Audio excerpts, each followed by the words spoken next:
ವೀಕ್ಷಕರೇ ನಮಸ್ಕಾರ.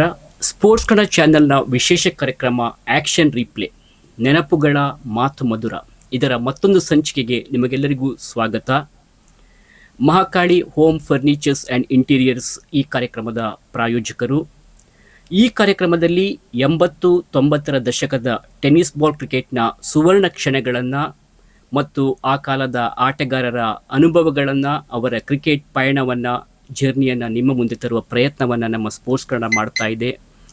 ಇಂದಿನ ನಮ್ಮ ವಿಶೇಷ ಅತಿಥಿಯಾಗಿ ನಮ್ಮ ಜೊತೆ ಸ್ಪೋರ್ಟ್ಸ್ ಕನ್ನಡ ಸ್ಟುಡಿಯೋದಲ್ಲಿ ಸೇರಿಕೊಂಡಿದ್ದಾರೆ ಹಿರಿಯ ಟೆನ್ನಿಸ್ ಬಾಲ್ ಕ್ರಿಕೆಟಿಗ ಶ್ರೀಯುತ ಜಗದೀಶ್ ಕಾಮತ್ ಕಟ್ಪಾಡಿ ಇವರು. ಸರ್, ಕಾರ್ಯಕ್ರಮಕ್ಕೆ ಸ್ವಾಗತ. ನಮಸ್ತೆ. ಸೊ ನಿಮ್ಮ ಜೊತೆ 80-90ರ ದಶಕದ ಕ್ರಿಕೆಟ್ ಪಯಣವನ್ನು ಮತ್ತು ನಿಮ್ಮ ಮನದಾಳದ ಮಾತುಗಳನ್ನು ಇವತ್ತಿನ ದಿನ ನಾವು ಮಾತುಕತೆಯನ್ನು ನಡೆಸಲಿಕ್ಕಿದ್ದೇವೆ. ಸರ್, ಮೊದಲಿಗೆ ನಿಮ್ಮ ಕ್ರಿಕೆಟ್ ಪಯಣದ ಆರಂಭಿಕ ದಿನಗಳ ಬಗ್ಗೆ ಮಾತನಾಡೋದಾದರೆ, ನಿಮ್ಮ ಕ್ರಿಕೆಟ್ ಆರಂಭ ಜರ್ನಿ ಯಾವಾಗ ಪ್ರಾರಂಭವಾಯಿತು, ಎಲ್ಲಿ ಪ್ರಾರಂಭವಾಯಿತು, ಮೊದಲ ಬಾರಿಗೆ ಬ್ಯಾಟ್ ಹಿಡಿದ ಕ್ಷಣ ನೆನಪಿದೆಯಾ? ಖಂಡಿತ. ನಾನು ಆ್ಯಕ್ಚುಲಿ ಕಟ್ಪಾಡಿಯಲ್ಲಿ ಜನಿಸಿದೆ. ಕಟ್ಪಾಡಿಯಲ್ಲಿ ನನ್ನ ಎಲಿಮೆಂಟ್ರಿ ಮತ್ತು ಹೈಸ್ಕೂಲ್ ಹಾಗೆ ಪ್ರೀ ಯೂನಿವರ್ಸಿಟಿ ಎಜುಕೇಷನ್ ನಂದು ಕಟ್ಪಾಡಿಯಲ್ಲಾಗಿತ್ತು. 3 ವರ್ಷ ನಾನು ಉಡುಪಿಯಲ್ಲಿ ಗ್ರ್ಯಾಜುಯೇಷನನ್ನು ಪೂರ್ಣಪ್ರಜ್ಞೆ ಕಾಲೇಜಿನಲ್ಲಿ ಮಾಡಿದ್ದೇನೆ. ನಮ್ಮದು ಸಣ್ಣದಿರುವಾಗಲೇ ಆ ಒಂದು ಕ್ರಿಕೆಟ್ನ ಒಂದು ಹುಚ್ಚು. ಯಾಕಂತ ಹೇಳಿದ್ರೆ ನಮ್ಮ ಮನೆ ಹತ್ರನೇ ನಂದೇ ಏಜಿನ ಒಂದು 2-3 ವರ್ಷ ಸೀನಿಯರ್ ಇರ್ಬೋದು, ಸ್ವಲ್ಪ ಜೂನಿಯರ್ಸ್ ಇರ್ಬೋದು, ಒಂದು 10-15 ಜನ ನಾವು ಕ್ರಿಕೆಟರ್ಸ್ ಇದ್ವಿ, ಅಂದರೆ ಕ್ರಿಕೆಟ್ ಆಡೋರು ಇದ್ವಿ.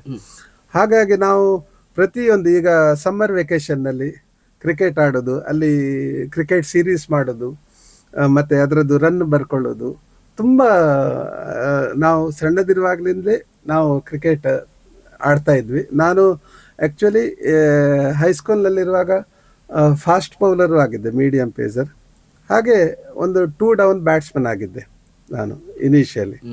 ಆನಂತರ ಆಗ ಅಂದರೆ ಟೆನ್ನಿಸ್ ಬಾಲ್ ಈಗಿನ ಹಾಗೆಲ್ಲ ಬೇರೆ ಬೇರೆ ಟೈಪ್ ಬಾಲ್ ಇತ್ತು. ಕೆಲವು ಅದು ಕೋರ್ಟ್ ಸ್ಪೆಷಲ್ ಅಂತ ಇತ್ತು, ಅದು ಓಡ್ತಾನೂ ಇರಲಿಲ್ಲ, ತುಂಬ ರನ್ ಮಾಡಲಿಕ್ಕೆ ಆಗ್ತಿರ್ಲಿಲ್ಲ ಅಂತ. ಒಂದು ಸರ್ತಿ ಬೌಲಿಂಗ್ ಹಾಕೋ ನನ್ನ ಕೈಯಲ್ಲಿ ಸ್ವಲ್ಪ ಇದು ಪ್ರಾಬ್ಲಮ್ ಆಗಿ ಆನಂತರ ನಾನು ಸ್ಪಿನ್ ಹಾಕ್ಲಿಕ್ಕೆ ಸ್ಟಾರ್ಟ್ ಮಾಡಿದೆ. ಬಟ್ ನಂದು ನಮ್ಮ ಗ್ರೂಪ್ ಉಂಟಲ್ವ, ಈವನ್ ಅಲ್ಲಿ ಕಾಲೇಜಿನಲ್ಲಿ ಹೈಸ್ಕೂಲ್ನಲ್ಲಿ ಸ್ಟ್ರೈಕ್ ಅಂತ ಹೇಳುವಾಗ ನಾವಿಲ್ಲಿ ಕ್ರಿಕೆಟ್ ಆಡ್ತಿದ್ವಿ. ನಮ್ಮ ಮನೆ ಹತ್ರನೇ ನ್ಯೂ ಭುವನೇಂದ್ರ ಫಾರ್ಮಸಿ ಇತ್ತು. ನಾವಲ್ಲಿ ಕ್ರಿಕೆಟ್ ಆಡುವಾಗ ಎಷ್ಟೋ ಸರ್ತಿ ಅವರ ಕಿಟಕಿಯ ಗಾಜು ಕೂಡ ಒಡೆದಿದೆ. ಆದರೂ ಅಲ್ಲಿ ನಾವು ಬಹಳ ಖುಷಿಯಲ್ಲಿ ನಾವು ಕ್ರಿಕೆಟ್ ಆಡ್ತಿದ್ವಿ. ಹಾಗಾಗಿ ನಮ್ಮ ಕ್ರಿಕೆಟ್ ಜರ್ನಿ ಸ್ಟಾರ್ಟ್ ಆಯಿತು. ಬಟ್ ನೋಡಿ, ನೀವು ಆಡ್ತಾ ಇದ್ದ ಆ ಒಂದು ಕಾಲದಲ್ಲಿ, ಆ ಸಮಯದಲ್ಲಿ ಯಾವುದೇ ಸೌಲಭ್ಯಗಳು ಇರಲಿಲ್ಲ. ಈಗಿನ ಹಾಗೆ ಈ ಸಾಮಾಜಿಕ ಜಾಲತಾಣದ ಪ್ರಭಾವ ಕೂಡ ಇರಲಿಲ್ಲ. ಆದರೂ ಕ್ರಿಕೆಟ್ ಆಡಬೇಕು ಎನ್ನುವ ಒಂದು ಆ ಪ್ರೇರಣೆ ಹೇಗೆ ಬಂತು ನಿಮಗೆ? ಅಂದರೆ ಅಲ್ಲಿ ನಮ್ಮ ಆ ಗ್ರೂಪ್ ಇದೆಯಲ್ವ, ನಮ್ಮ ಫ್ರೆಂಡ್ಸ್ ಎಲ್ಲ ಕ್ರಿಕೆಟ್ ಆಡೋರು ಇದ್ರು, ಬೇರೆ ಸ್ಪೋರ್ಟ್ಸ್ಗಿಂತ ಜಾಸ್ತಿ ಕ್ರಿಕೆಟ್.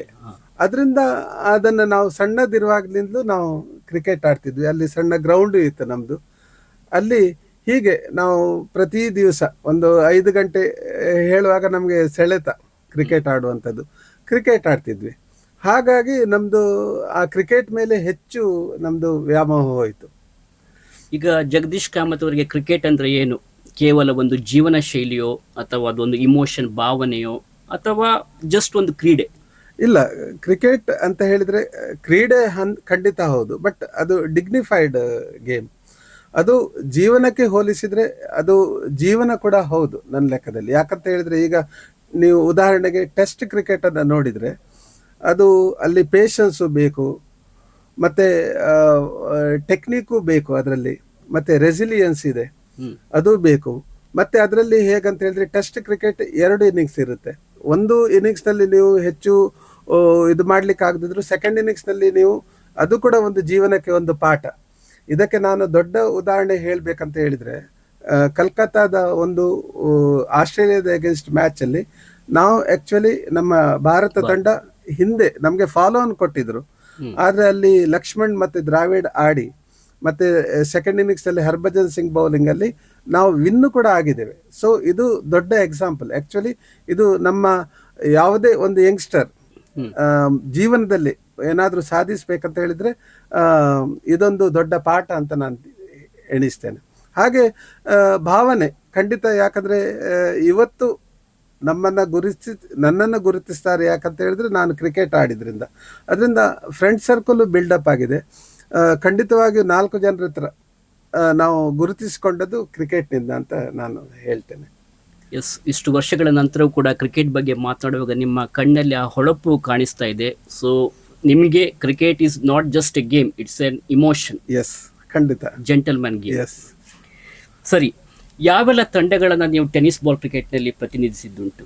ನೋಡಿ, ಹೇಗಂತ ಹೇಳಿದ್ರೆ ನನ್ನ ಚಿಕ್ಕಪ್ಪ ಆಗ ಅವರಿಗೆ ಮೋಸ್ಟ್ಲಿ 45-50 ವರ್ಷ ಆಗಿರ್ಬೋದು. ಬಟ್ ಅವರ ಆ ಇಂಟ್ರೆಸ್ಟ್ ಇದೆ ಅಲ್ವಾ, ಅವರು ನಮ್ಮನ್ನ ತಂಡ ಇದು ಮಾಡಿ ಅವರು ಆಡಿಸ್ತಿದ್ರು. ಏನ್ ಹೆಸರು ಅವ್ರದ್ದು? ಅವರು ಆನಂದರಾಯ್ ಕಾಮತ್ ಅಂತ ಹೇಳಿ. ಅವರು ಆಕ್ಚುಲಿ ಕಿನ್ನಿಗೋಳಿಯಲ್ಲಿ ಮಾಸ್ಟರ್ ಇರುವಾಗ ಅವರು ನಮ್ಮ ಮಂಜುನಾಥ್ ಮಲ್ಯ ಪ್ಯಾರಡೈಸ್ನ ಅವರಿಗೂ ಮಾಸ್ಟರ್ ಆಗಿದ್ರು. ಆನಂತರ ಅವರು ಲಾಸ್ಟಿಗೆ ರಿಟೈರ್ಡ್ ಆಗುವಾಗ ಮೂಡ್ಬೇಳೆಯಲ್ಲಿ ಅವರು ಮಾಸ್ಟರ್ ಆಗಿದ್ರು. ಬಟ್ ಪ್ರತಿಯೊಂದು ಹುಡುಗರಲ್ಲಿ ಅವರು ಆ ಕ್ರಿಕೆಟ್ನ ಹುಚ್ಚನ್ನ ಇದು ಮಾಡಿದ್ದಾರೆ. ಯಾಕಂತ ಹೇಳಿದ್ರೆ ಅವರು ಬಾಂಬೆಯಲ್ಲಿರುವಾಗ ಲೀಗಲ್ಲಿ ಆಡಿದ್ದಾರೆ ಅಜಿತ್ ವಾಡೇಕರ್ ಅವರೊಟ್ಟಿಗೆಲ್ಲ.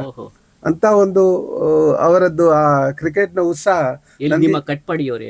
ಹೌದು, ನನಗೆ ಇವತ್ತಿಗೂ ನೆನಪಿದೆ ಅವರದ್ದು. ಅದರಿಂದ ಅವರು ಕಂಟಿನ್ಯೂಸ್ ಆಗಿ, ಆಗ ಟೂರ್ನಮೆಂಟ್ ಎಲ್ಲ ಕಡಿಮೆ ನಾವು ಆಡಿದ್ದು, ಬಟ್ ಫ್ರೆಂಡ್ಲಿ ಮ್ಯಾಚಸ್. ಕಟ್ಪಾಡಿಯಲ್ಲಿ ಇನ್ನೊಂದು ಟೀಮ್ ಇತ್ತು, ನಾವಲ್ಲಿ ಪ್ರತಿಯೊಂದು ಆದಿತ್ಯವಾರ ಅವರನ್ನ ಇದು ಮಾಡೋದು, ಇನ್ನೊಂದು ಟೀಮ್ನವರೊಟ್ಟಿಗೆ ಆಡೋದು. ಹಾಗೆ ಆಡಿ ಆಡಿ ನನ್ನ ಫಸ್ಟ್ 50 ನಾನು 50 ರನ್ ಹೊಡೆದದ್ದು ಪಳ್ಳಿಗುಡ್ಡೆ ಗ್ರೌಂಡಲ್ಲಿ, ಬಿಕಾಸ್ ಆಫ್ ನನ್ನ ಚಿಕ್ಕಪ್ಪ.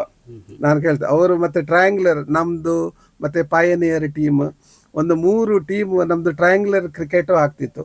ನಾವು ಉಡುಪಿಗೆ ಬಂದು ಆಡೋದು, ಉಡುಪಿಯವರು ನಮ್ಮ ಕಟ್ಪಾಡಿಗೆ ಬಂದಾಡೋದು, ಕಟ್ಪಾಡಿಯಲ್ಲಿ ನಮ್ಮ ಮನೆಯಲ್ಲಿ ಊಟ, ಅವರಿಗೆ ದಾಳಿ ಇದ್ರದ್ದೆಲ್ಲ ಊಟ ಭಾರಿ ಒಂದು ಇದಿತ್ತು. ಇವತ್ತಿಗೆ ಸಹ ತುಂಬಾ ಜನ ನಮ್ಮ ಉಡುಪಿಯವರು ಆ ಒಂದು ಕ್ರಿಕೆಟ್ ಅನ್ನು ನೆನೆಸ್ತಾರೆ. ಈವನ್ ನಮ್ಗೆ ಈಗಲೂ ಮೊನ್ನೆ ಡಾಕ್ಟರ್ ರಾಜೇಶ್ ಭಕ್ತ ಅವರು ಹೇಳ್ತಾರೆ, ನಿಮ್ಮ ಮನೆಯಲ್ಲಿ ಮಾಡಿದ ಊಟ ನನಗೆ ಇವತ್ತು ನೆನಪಿದೆ. ಅವರು ಕೂಡ, ಅವರು ತುಂಬಾ ಸಣ್ಣವರಿದ್ರಾಗ, ನನಗಿಂತ ಒಂದು 7-8 ವರ್ಷ ಸಣ್ಣವರು ಅವರು. ಅವರು ಉಪ್ಪೂರಿನಲ್ಲಿ ಮ್ಯಾಚ್ ಆಗುವಾಗ 6 ಬಾಲ್ಗೆ 6 ಸಿಕ್ಸ್ ಹೊಡೆದಿದ್ದಾರೆ ರಾಜೇಶ್ ಭಕ್ತ. ಹಾಗೆ ತುಂಬ ಮ್ಯಾಚ್ ನಾವು ಒಟ್ಟಿಗೆ ಆಡಿದ್ರಿಂದ ಒಂದು ಫ್ರೆಂಡ್ಶಿಪ್ ಬೆಳೆಯಿತು, ಮತ್ತೆ ಕನೆಕ್ಷನ್. ಇವತ್ತಿಗೆ ಸಹ ನಾನು ಹೇಳಿದ್ದೆ ಅಲ್ವಾ, ನಮಗೆ ಯಾರಾದರೂ ಗುರುತಿಸ್ತಾರೆ ಹೇಳಿದ್ರೆ ಬಿಕಾಸ್ ಆಫ್ ಕ್ರಿಕೆಟ್ ಅಂತ ನಾನು ಅಂದ್ಕೊಳ್ತೇನೆ. ಸರಿ, ಈ ಟ್ರಯಾಂಗಲ್ ಸೀರೀಸ್ ತ್ರಿಕೋನ ಸರಣಿ ಬಗ್ಗೆ ಮಾತಾಡಿದ್ರಿ. ಆಮೇಲೆ ಜಿಲ್ಲಾ ಮಟ್ಟದ್ದು, ರಾಜ್ಯ ಮಟ್ಟದ ಪಂದ್ಯಾಟಗಳನ್ನು ಕೂಡ ಆಡಿದ್ರಿ. ಯಾವ್ದು ನಿಮ್ಮ ಮೂಲ ತಂಡ ಯಾವ್ದಾಗಿತ್ತು? ನೋಡಿ, ನಾನು ಮಹಾರಾಷ್ಟ್ರ ಅಪೆಕ್ಸ್ ನಲ್ಲಿ ನಂದು ಗ್ರಾಜುಯೇಷನ್ ಆದ್ಕೊಳ್ಳಿ 1986 ಅಲ್ಲಿ ಮಹಾರಾಷ್ಟ್ರ ಅಪೆಕ್ಸ್ ನಲ್ಲಿ ಜಾಯ್ನ್ ಆಗಿದ್ದೆ. ನಾನು ಅಲ್ಲಿ ಎಂಪ್ಲಾಯ್ಮೆಂಟ್ ಅಲ್ಲಿ ಇದ್ದೆ. ಆಗ ರಮೇಶ್ ಶೇರಿಗಾರ್ ಅಂತ ಇದ್ರು, ಸಿಂಡಿಕೇಟ್ ಬ್ಯಾಂಕ್ ಪರವಾಗಿ ಆಡ್ತಾ ಇದ್ರು. ಅಲ್ಲ, ಅವರು ಆದರ್ಶ್ ಅಲ್ಲ, ಅವರು ಮಹಾರಾಷ್ಟ್ರ ಅಪೆಕ್ಸ್ ಸ್ಟಾಫ್, ಅವರು ಆದರ್ಶ್ನ ಕ್ಯಾಪ್ಟನ್ ಆಗಿದ್ರು. ಅವರು ನನ್ನನ್ನು ಡಿಸ್ಟ್ರಿಕ್ಟ್ ಲೆವೆಲ್ಗೆ ಇಂಟ್ರಡ್ಯೂಸ್ ಮಾಡಿದರು. ನನ್ನ ಗೇಮ್ ನೋಡಿ, ನಾವಲ್ಲಿ ನಮ್ಮದು ಅಲ್ಲಿ ಫೌಂಡರ್ಸ್ ಡೇ ಇರುವಾಗೆಲ್ಲ ICDS ಅಗೇನ್ಸ್ಟ್ ಎಲ್ಲ ಮ್ಯಾಚ್ ಆಗ್ತಿತ್ತು. ಅದನ್ನೆಲ್ಲ ನೋಡಿ ಅವರು ನನ್ನನ್ನು ಗಮನಿಸಿ ಅವರು ಆದರ್ಶ್ನಲ್ಲಿ ಫಸ್ಟಿಗೆ ನನಗೆ ಎಂಟ್ರಿ ಕೊಟ್ಟರು. ಫಸ್ಟ್ ಟೂರ್ನಮೆಂಟ್ ಬ್ರಹ್ಮಾವರದ್ದು ಸ್ನೇಹ ಕ್ರಿಕೆಟರ್ಸ್ನ ಟೂರ್ನಮೆಂಟಲ್ಲಿ ಬೈಂದೂರ್ ಅಗೇನ್ಸ್ಟ್ ನಾನು 38 ರನ್ ಹೊಡೆದಿದ್ದೆ, very first match for Adarsh. ನಾವು ಆ ವರ್ಷ ಆ್ಯಕ್ಚುಲಿ ಆದರ್ಶಿಗೆ 3 ಪಂದ್ಯಾಟಗಳಲ್ಲೂ ಕೂಡ ನಾವು ಫೈನಲ್ಗೆ ಬಂದಿದ್ದೇವೆ. ಕುಂದಾಪುರ ಮತ್ತು ಬ್ರಹ್ಮಾವರ, ಇನ್ನೊಂದು ಯಾವುದು 3 ಇದರಲ್ಲೂ ಕೂಡ ನಾವು runners up. Winners Paradise Bannanje. ತುಂಬ ಸ್ಟ್ರಾಂಗ್ ಟೀಮ್ ಅದು, ಭಾರಿ well balanced, highly discipline team. ಇವತ್ತಿಗೆ ಸಹ ಅವರ ಎದುರು ಆಡೋದಂತ ಹೇಳಿದರೆ ನಿಜವಾಗಿ ನಾವು ಅರ್ನ್ ಫಾರ್ ಅವರ್ ರನ್ಸ್ ಅಂತ ಹೇಳಿ, ಅಷ್ಟು ಅವರದ್ದು ಡಿಸಿಪ್ಲಿನ್ಡ್, ಬಾಲ್ ಟು ಬಾಲ್, ಮತ್ತು ಇದು ಕೂಡ ಸ್ಟ್ಯಾಂಡರ್ಡ್. ಅವರು ಯೂನಿಫಾರ್ಮ್, ವೈಟ್ ಡ್ರೆಸ್ ಯೂನಿಫಾರ್ಮ್ ಬಹುಶಃ ಪ್ಯಾರಡೈಸ್ನವರೇ ಇದು ಮಾಡಿದ್ದು. ನಿಜವಾಗಿ ಅದು ಆ ಕ್ರಿಕೆಟ್ನ ಇದನ್ನು ತೋರಿಸ್ತದೆ. ನಿಜವಾಗಿ ನನಗೆ ಇವತ್ತಿಗೆ ಹೆಮ್ಮೆ ಇದೆ ಅಂತ ಹೇಳಿದ್ರೆ, ನಾವು ಗೋಲ್ಡನ್ ಡೇಸ್ ಆಫ್ ಕ್ರಿಕೆಟನ್ನು ಆಡಿದ್ದೇವೆ ಅಂತ ಹೇಳಿ. ಸುವರ್ಣ ಯುಗ, ಖಂಡಿತ ಸುವರ್ಣ ಯುಗ. ಯಾಕಂತ ಹೇಳಿದರೆ ಆಗ ನಾವು 20 ಓವರ್ ಮ್ಯಾಚ್ ಆಡಿದ್ವಿ, 25 ಓವರ್, 30 ಓವರ್ ಮತ್ತು 20 ಓವರ್ನ 2 ಇನ್ನಿಂಗ್ಸ್ ತುಂಬ ಆಡಿದ್ದೇವೆ. ಪಾಪ ಇವತ್ತಿನ ಜನ್ರೇಷನ್ಗೆ ಅಂಥ ಅವಕಾಶ ಇಲ್ಲ. ಯಾಕಂತ ಹೇಳಿದ್ರೆ ಎಲ್ಲ ಮತ್ತೆ ಕ್ರಿಕೆಟ್ ಕೂಡ ಹೇಗಂತ ಹೇಳಿದ್ರೆ ಕಮರ್ಷಿಯಲ್ ಆಗಿದೆ. ಆಗ ಸತ್ಯ ಹೇಳ್ಬೇಕಾದ್ರೆ ನನ್ನ ಮನೆಯಲ್ಲಿ ತುಂಬ ಟ್ರೋಫಿ ಇದೆ, ಹಣ ಇರಲಿಲ್ಲ, ಹಣದ ಪ್ರಶ್ನೆಯೇ ಇಲ್ಲ. ನಾವು ಬಸ್ ಚಾರ್ಜ್ ಅವರು ಕೊಡ್ತಿದ್ರು, ಮತ್ತೆ ಹೆಚ್ಚಂದ್ರೆ ಹೋಟೆಲ್ನಲ್ಲಿ ಪಾರ್ಟಿ, ಯಾವುದು ಡಯಾನಾ ಹೋಟೆಲಲ್ಲಿ ಹಾಗೆಲ್ಲ ಇತ್ತು. ಏನು ಕ್ರಿಕೆಟ್ ಯಾವುದು ಹಣದ ಬಗ್ಗೆ ಯೋಚನೆ ಇಲ್ಲ ನಮಗೆ. ಆ ಪ್ಯಾಷನ್ 5 ಗಂಟೆ ಸಂಜೆ ಹೇಳುವಾಗ ನಾವು ಕ್ರಿಕೆಟ್ ಗ್ರೌಂಡ್ಗೆ ಹೋಗಿ ಆಡ್ಬೇಕು ನಮಗೆ, ಹಾಗಿತ್ತು. ಸರಿ, ಆದರ್ಶ್ ಕಾಡೋಬೆಟ್ಟು ಪರವಾಗಿ ಆಡಿದ್ರಿ. ಹೌದು, ಸಲ್ಫಾ ಕಟ್ಪಾಡಿ ತಂಡ ಅಂತ ಒಂದಿತ್ತು, ಖಂಡಿತ. ಅದ್ರ ಬಗ್ಗೆ ಅದರ ಪರವಾಗಿ ಕೂಡ ಆಡಿದ್ದ. ಹೌದೌದು. ನಾನಂತ ಹೇಳಿದ್ರೆ ಈಗ ಆದರ್ಶ್ ಟೀಮಲ್ಲಿ ಆಡಿದೆ ನಾನು. ಆದರ್ಶ್ ಟೀಮಲ್ಲಿ 2 ಸೀಸನ್ ಆಡಿದ್ದೇನೆ. ಶಿರ್ವಾದಲ್ಲಿ ಸ್ಟೇಟ್ ಲೆವೆಲ್ ಟೂರ್ನಮೆಂಟ್ ಆದ ನಂತರ ನನಗೆ, ನಾನು ಮತ್ತು ನರೇಂದ್ರ ಕಾಮತ್ ಅಂತ ಒಳ್ಳೆ ಪ್ಲೇಯರ್ ಇದ್ದರು ನಿಜವಾಗಿ. ಅವರು ಆ ನಂತರ ಅವರು ಕ್ರಿಕೆಟನ್ನು ಬಿಟ್ಟರು. ನೆಕ್ಸ್ಟ್ ನನಗೆ ಅಲ್ಲಿ ಏನಾಯ್ತು ಅಂತ ಹೇಳಿದರೆ, ಇಲ್ಲಿ ರಾಘವೇಂದ್ರ ಕ್ರಿಕೆಟರ್ಸ್ ಅಂತ ಹೇಳಿ ಅವರು ಒಂದು ಡಿಸ್ಟ್ರಿಕ್ಟ್ ಲೆವೆಲ್ ಟೂರ್ನಮೆಂಟ್ MGM ಗ್ರೌಂಡಲ್ಲಿ ಆಯೋಜನೆ ಮಾಡಿದರು. ಆಗ ಅದರಲ್ಲಿ ಒಂದು ಶಂಕರ್ಪುರ ಫ್ರೆಂಡ್ಸ್ ಅಂತ ಟೀಮ್ ಇತ್ತು. ಅದರಲ್ಲಿ ನಮ್ಮ ಕಟ್ಪಾಡಿಯವರು ಉಮಾನಾಥ್ ಭಟ್ ಅಂತ, ಅವರು ಈಗ ತೀರ್ಕೊಂಡಿದ್ದಾರೆ, ಒಳ್ಳೆ ಆಫ್ ಸ್ಪಿನ್ ಬೌಲರ್ ಇದ್ದರು. ಅವ್ರು ನನಗೆ ಹೇಳಿದರು, ನನಗೆ ಜಗ್ಗ ಅಂತ ಕರೆಯೋದು, ಈಗ ಸಹ ಜಗ್ಗ ಹೇಳಿದರೆ, ಜಗದೀಶ್ ಕಾಮತ್ ಹೇಳಿದರೆ ಯಾರಿಗೆ ಗೊತ್ತಾಗೋದಿಲ್ಲ, ಜಗ್ಗ ಹೇಳಿದರೆ ಎಲ್ಲರೂ ಐಡೆಂಟಿಫೈ ಮಾಡ್ತಾರೆ. ಅವ್ರು ಹೇಳಿದರು, ಹೀಗೆ ಅಲ್ಲಿ ಆ ಶಂಕರ್ಪುರ ಫ್ರೆಂಡ್ಸ್ನ ಕ್ಯಾಪ್ಟನ್ ಶುಕೂರ್ ಅಂತ ಹೇಳಿ, ಅವರು ನನ್ನ ಫ್ರೆಂಡೇ, ನಿನಗೆ ಬರ್ಲಿಕ್ಕೆ ಹೇಳಿದ್ದಾರೆ, ನಾವು ಇಬ್ಬರು ಆಡುವ ಅಂತ ಹೇಳಿದರು. ಆಯಿತು. ಹಾಗೆ ನಮಗೆ ಹೇಗೂ ಆದಿತ್ಯ ಅವರು ಹೇಳಿದರೆ ಕ್ರಿಕೆಟ್ ಆಡಬೇಕು, ನಮಗೆ ಮದುವೆ ಮುಜ್ಜಿಗಿಂತ ನಾವು ಕ್ರಿಕೆಟ್ ಗ್ರೌಂಡ್ನಲ್ಲಿ ಇರುವಂಥದ್ದು ಜಾಸ್ತಿ ಇತ್ತು. ಸೊ ಆಡುವ ಅಂತ ಹೇಳಿದೆ ನಾನು. ಅದು ಸುಮಾರು ತಿಂಗಳ ಹಿಂದೆ ಹೇಳಿದರು ಅವರು, ನಮ್ಮ ಟೀಮ್ನಲ್ಲಿ ಡೇವಿಡ್ ಕೂಡ ಆಡ್ತಾರೆ ಅಂತ ಹೇಳಿ, ಡೇವಿಡ್ ಆಲ್ಬರ್ಟ್ ಒಳ್ಳೆ ಬೌಲರ್, ಅವರು ಆಡ್ತಾರೆ. ಆಯಿತು, ನಾನು ನಮಗೇನು ಅಂತ ನನ್ನ ರಿಕ್ಷಾದಲ್ಲಿ ಹೋಗುವ ಅಂತ, ಅವರದ್ದು ರಿಕ್ಷಾ ಇತ್ತು. ಹಾಗೆ ಮ್ಯಾಚ್ಗೆ ಟೂರ್ನಮೆಂಟ್ಗೆ ಹತ್ರ ಇರುವಾಗ ಅವ್ರು ಹೇಳಿದ್ರು, ನಿನಗೆ ಹೇಳಲಿಲ್ಲ ಮಾರ, ನನಗೆ ಮಾತ್ರ ಹೇಳಿದ್ರು, ಆದರೆ ನೀನು ಬಾ ಮಾರ, ನೀನು ನನ್ನೊಟ್ಟಿಗೆ ಬಂದರೆ ಗ್ರೌಂಡ್ನ ಹೊರಗೆ ನಿಂತರೆ ನನಗೆ ಸ್ವಲ್ಪ ಧೈರ್ಯ ಆಗ್ತದೆ ಬೌಲಿಂಗ್ ಹಾಕಲಿಕ್ಕೆ. ಆಯಿತು ಅಂತ ಹೇಳಿದೆ. ನನಗೆ ಹೇಗೂ ಟೈಮ್ ಪಾಸ್ ಮಾಡಬೇಕು. ನಾನು MGM ಗ್ರೌಂಡಿಗೆ ಬಂದೆ ಅವನೊಟ್ಟಿಗೆ. ಬರುವಾಗ ತುಂಬ ಜನ ಕೇಳಿದರು ನನ್ನ ಕ್ರಿಕೆಟ್ ಬಗ್ಗೆ, ತುಂಬ ಜನರಿಗೆ ಗೊತ್ತಿತ್ತು, ಅಬ್ಜಾರಣ್ಯ ಕ್ರಿಕೆಟರ್ಸ್, ನಮ್ಮ ಲಾತವ್ಯ ಅವರದ್ದು, ಅವರೆಲ್ಲ. ನಾನು ಹೇಳಿದೆ, ಇಲ್ಲ, ನನ್ನ ಫ್ರೆಂಡೊಟ್ಟಿಗೆ ಬಂದಿದ್ದೇನೆ, ನಾನು ಯಾವುದೇ ಟೀಮಲ್ಲಿ ಆಡೋದಿಲ್ಲ ಹೇಳಿದೆ ನಾನು. ಅಷ್ಟರೊಳಗೆ ಇವರದ್ದು ಶಂಕರ್ಪುರ ಫ್ರೆಂಡ್ಸ್ ಮತ್ತು ಎಗೇನ್ಸ್ಟ್ ಬೇರೆ ಯಾವುದೋ ಒಂದು ಟೀಮ್, ಅವರದ್ದು ಟಾಸ್ ಆಗಿ ಬ್ಯಾಟಿಂಗ್ ಅವರು ಆಫ್ ಮಾಡಿದ್ದಾರೆ, ಯಾರು ಶಂಕರ್ಪುರ ಫ್ರೆಂಡ್ಸ್ನವರು. ಡೇವಿಡ್ ನನ್ನನ್ನು ನೋಡಿದರು, ನೀನು ಏನು ಮಾರ ಅಂತ ಹೇಳಿದ್ರು. ಇಲ್ಲ, ನಾನು ಉಮ್ನಾಥ್. ಎಂಥದ್ದು ನೀನು ಆಡಲೇಬೇಕು, ನಾನು ಯೂನಿಫಾರ್ಮ್ ಎಲ್ಲ ತರಲಿಲ್ಲ. ಅವರದ್ದು T-ಶರ್ಟ್ ಕೊಟ್ಟು ನನಗೆ ಬ್ಯಾಟ್ ಕೊಟ್ಟದ್ದು.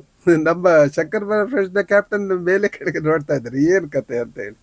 ಆದರೆ ನಾನು ಅದರಲ್ಲಿ 72 ನಾಟ್ಔಟ್ ಹೊಡೆದೆ ಆ ಮ್ಯಾಚಲ್ಲಿ.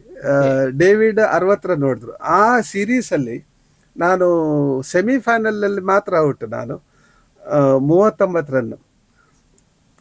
ಅದರ ಬಗ್ಗೆ ಮತ್ತೆ ಹೇಳ್ತೇನೆ ನಾನು ಆ ಕ್ಷಣದ ಬಗ್ಗೆ.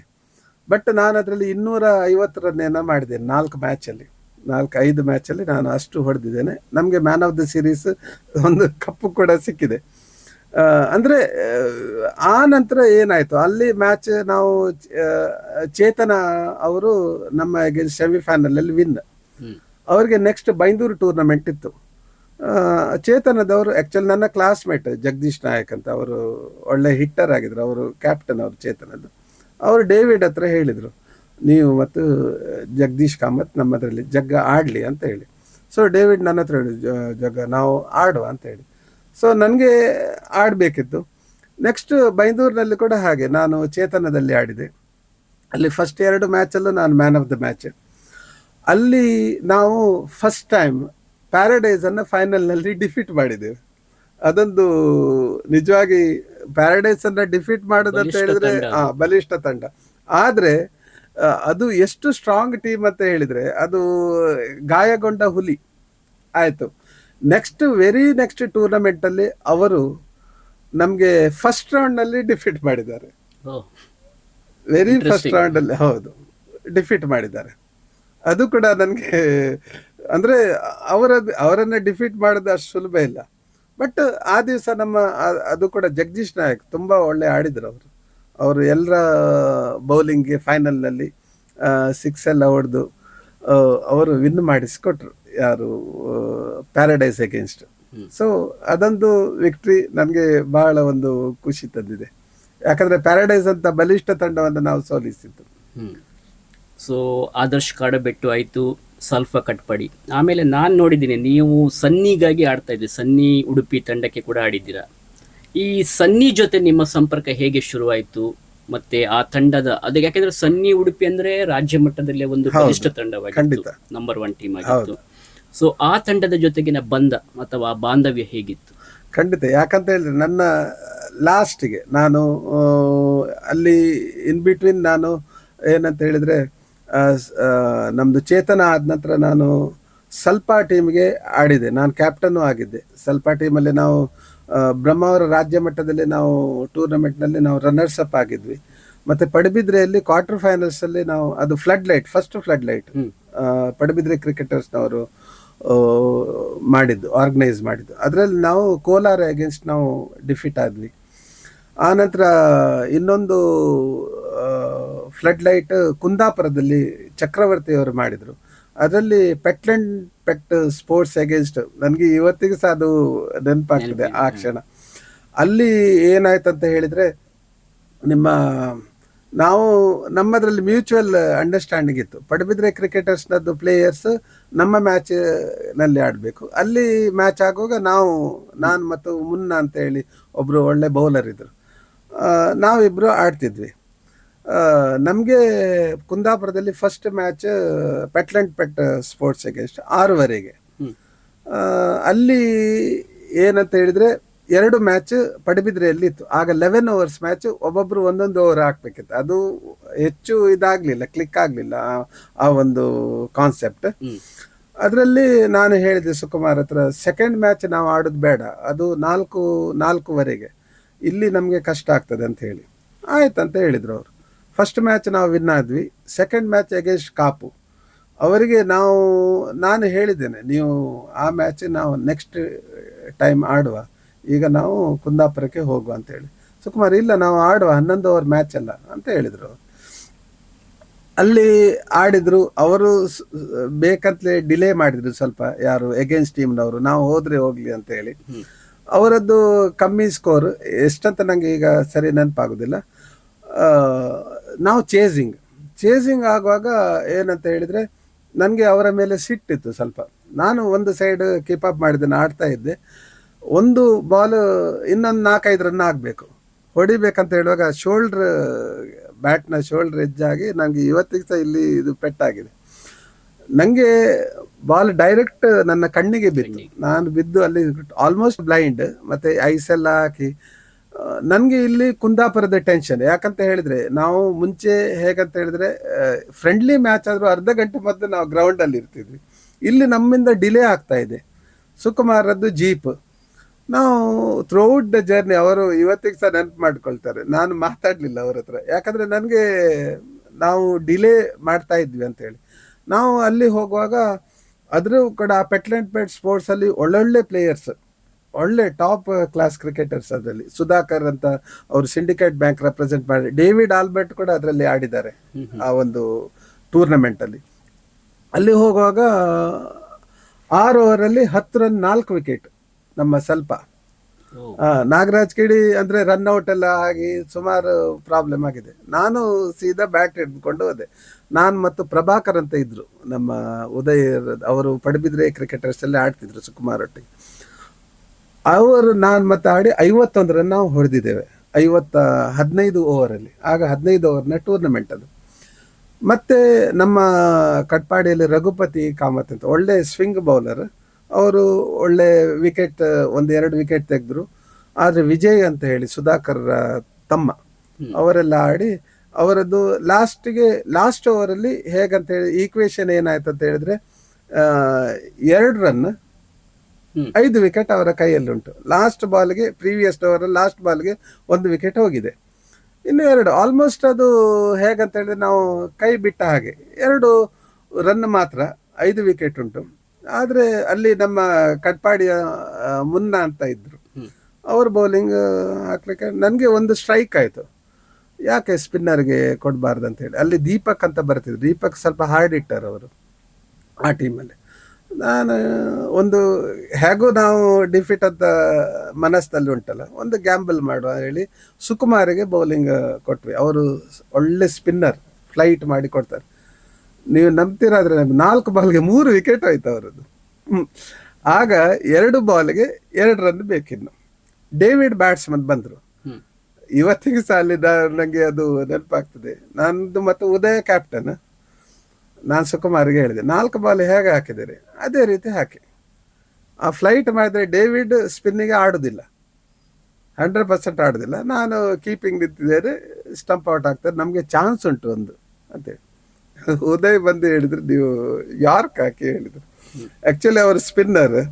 ಅಲ್ಲಿ ಸುಮಾರು ನಮ್ಮ ಒಳಗೆ ಡಿಸ್ಕಷನ್ ಆಯಿತು. ಮತ್ತೆ ನಾನು ಬಂದೆ, ನೋಡುವ. ಸುಕುಮಾರ್ ಸ್ವಲ್ಪ ಫಾಸ್ಟ್ ರನ್ ಯಾರ್ಕ್ ಹಾಕ್ಲಿಕ್ಕೆ ಹೋದ್ರು. ಅವರದ್ದು ಬಾಟಮ್ ಎಜ್ ಹೋಯ್ತು, 2 ರನ್ ಹೋಯ್ತು.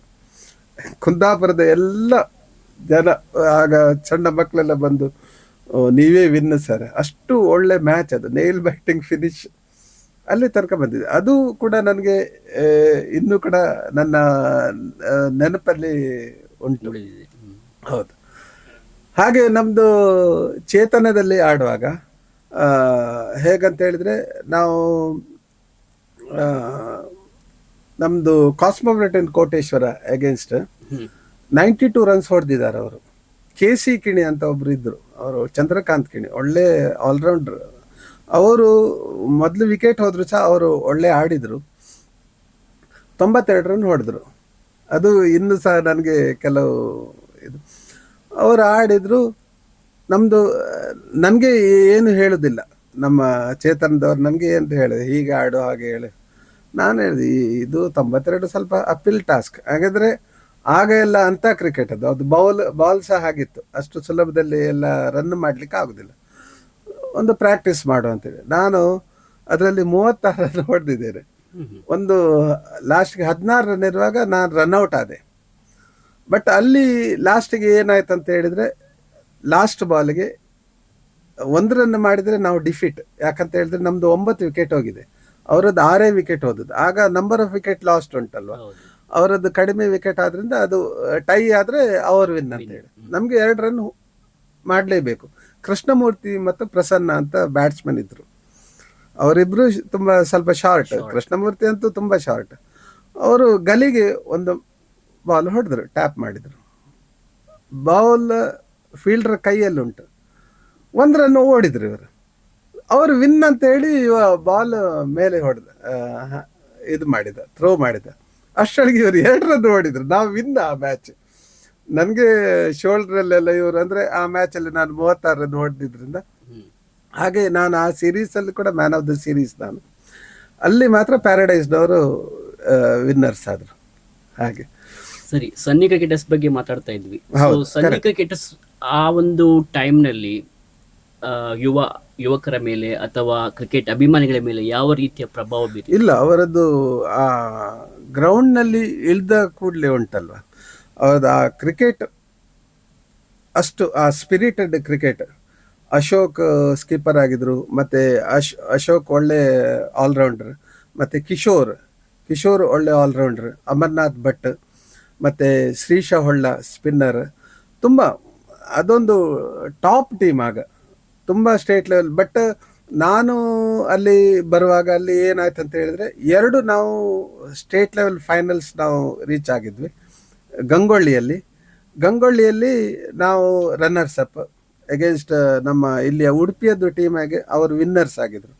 ನೆಕ್ಸ್ಟ್ NMPT, ಅದು ನನ್ನ ಲಾಸ್ಟ್ ಮ್ಯಾಚ್. ಅಲ್ಲಿ ನಾವು ಟಾರ್ಪಡೋಸ್ ಅಗೇನ್ಸ್ಟ್ ನಾವು ಡಿಫೀಟ್ ಆಗಿ ನಾವು ರನ್ನರ್ಸ್ ಅಪ್ ಅಲ್ಲಿ. ಬಟ್ ಅಲ್ಲಿ ಆ ಟೂರ್ನಮೆಂಟಲ್ಲಿ ನಾವು ಫಸ್ಟ್ ರೌಂಡಲ್ಲಿ ನಾವು ಜಯ ಕರ್ನಾಟಕವನ್ನು ಡಿಫೀಟ್ ಮಾಡಿದ್ದೇವೆ. ಜಯ ಕರ್ನಾಟಕ ಅದರಲ್ಲಿ ನಮ್ಮ ಶ್ರೀಶ ಹೊಳ್ಳ ಒಳ್ಳೆ ಬೌಲಿಂಗ್ ಹಾಕಿದರು.